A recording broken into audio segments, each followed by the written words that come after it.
بسم اللہ الرحمن الرحیم۔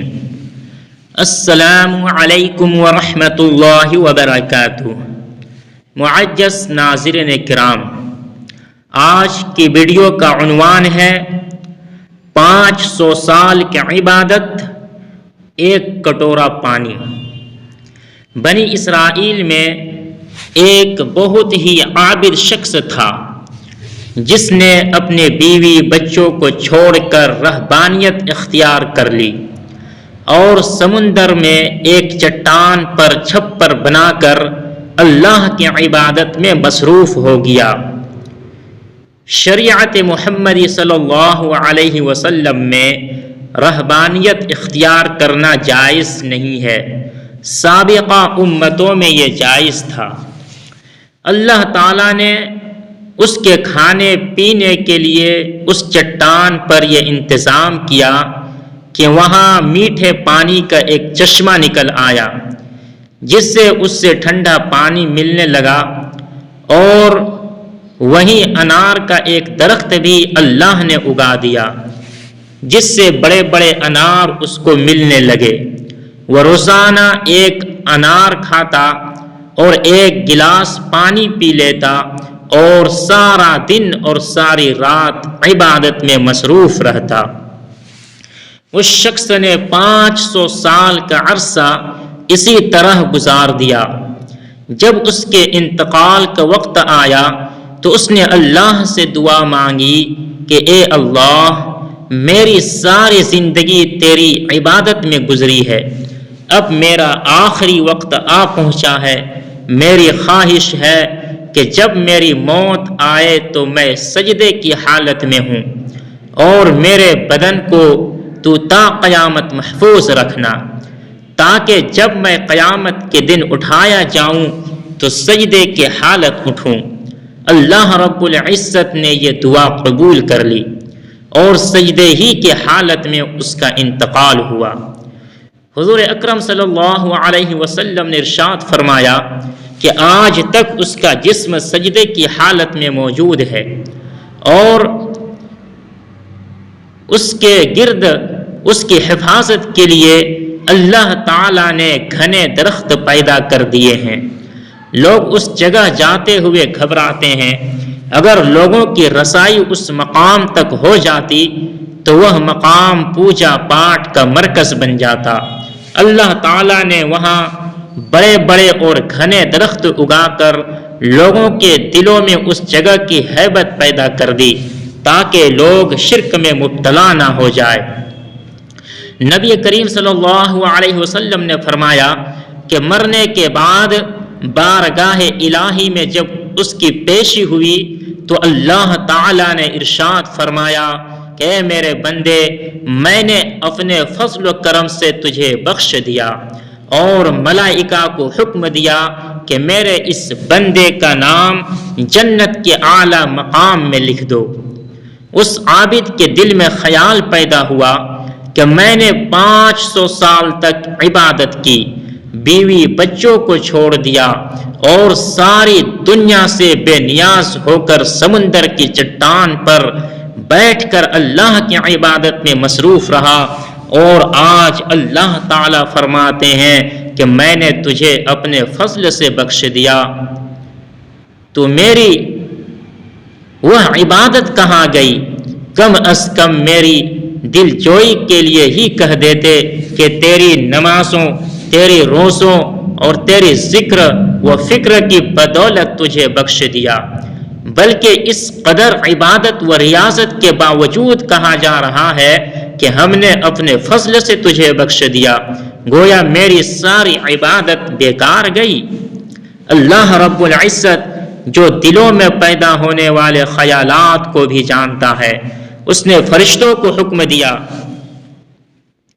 کہ بجائے جنت کی طرف لے جانے کے اسے جہنم کی طرف لے جاؤ، لیکن اسے جہنم میں داخل مت کرو، بلکہ جہنم سے 500 میل کے فاصلے پر رکھو، جہاں پر اس کو جہنم کی آگ کی تفش شدت محسوس ہو۔ فرشتوں نے حکم کی تعمیل کرتے ہوئے اسے وہاں پہنچا دیا۔ ایک دم جو اسے جہنم کی تپش محسوس ہوئی تو وہ بلبلا اٹھا اور پیاس پیاس پکارنا شروع کر دیا۔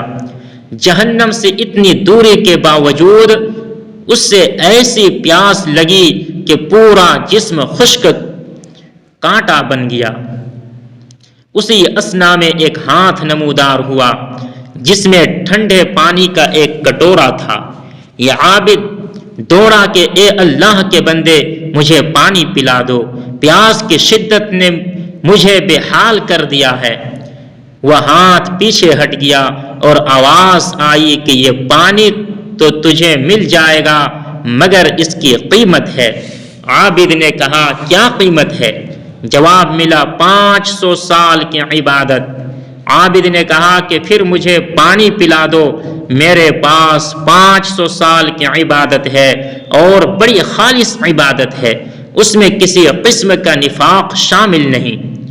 اور اپنی عبادت دے کر ایک کٹورا پانی حاصل کر لیا۔ جب پینے کے بعد کچھ جان میں جان آئی تو اللہ رب العزت نے فرشتوں سے کہا اس کو واپس لاؤ۔ فرشتوں نے اسے پھر اللہ کی دربار میں پیش کر دیا۔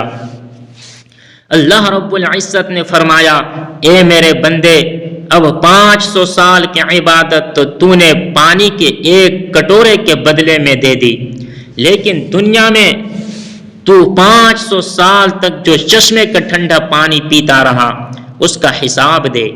سمندر کے چٹان پر میں نے تیرے لیے انار کا جو درخت لگایا تھا اور تو 500 سال تک اس کا پھل کھاتا رہا، اس کا حساب دے۔ تو نے دنیا میں میری پیدا کردہ ہوا کے جتنے سانسیں لیے ان کا حساب دے، ان کے بدلے میں تیرے پاس کتنی عبادت ہے۔ ہم نے تجھے صحت دی، دیکھنے کو آنکھیں دی، سننے کو کان دیے، بولنے کو زبان دی، اس کے علاوہ ان گنت نعمتیں میں نے تجھے عطا کی۔ ان تمام نعمتوں کے بدلے میں کتنی نمازیں، کتنے روزے، کتنے نوافل لے کر کے آیا ہے۔ تو نے 500 سال تک اگر عبادت کی ہے تو اس عبادت کے لیے میں نے ہی تجھے طاقت و ہمت عطا کی تھی۔ اس طاقت کے بدلے میں کتنی عبادت تیرے پاس ہے۔ تجھے عبادت کرنے کی طاقت ہم نے دی، ارادہ ہم نے دیا، توفیق ہم نے دی، دانا پانی ہم نے دیا، پھر بھی تجھے یہ دعویٰ ہے کہ میں نے بہت کچھ کیا اور آج اس کا بدلہ چاہتا ہے۔ ارے تو نے جو کچھ کیا وہ تو سب ہماری مہربانی سے کیا، بتاؤ تو نے اپنی طرف سے کیا کیا؟ اگر کچھ ہے تو پیش کر۔ یہ سن کر عابد لرز کیا اور بارگاہ الہی میں عرض کیا یا اللہ، بے شک نجات آپ کے فضل سے ہوتی ہے، کسی کے عمل سے نہیں ہوتی۔ عمل کی تو یہ قدر و قیمت ہے، 500 سال کی عبادت کرے اور بس ایک کٹورا پانی پی لے۔ اس واقعہ میں یہ نصیحت پوشیدہ ہے کہ انسان کو اپنی عبادت و ریاست پر مغرور نہیں ہونا چاہیے۔ اگر انسان کسی قدر عبادت کر لیتا ہے تو اس سے اپنا کمال نہ سمجھے بلکہ اللہ تعالیٰ کا فضل و کرم سمجھے کہ اس نے اس سے اپنے دربار میں آنے کی توفیق عطا کی ہے۔ آپ نے دیکھا کہ 500 سال کی عبادت دھری کے دھری رہ گئی اور نجات کا ذریعہ اللہ کا فضل قرار پایا۔ اللہ کے فضل کی علامت انسان کا نیک عمل ہے۔ نیک اعمال اس حقیقت کو ظاہر کرتے ہیں کہ اس شخص پر اللہ کا کتنا فضل ہے، ورنہ اس سے ہماری عبادت کی ضرورت نہیں۔ عبادت ہم اپنی بہتری کے لیے کرتے ہیں، بے شک اللہ بے نیاز ہے۔ فقط والسلام۔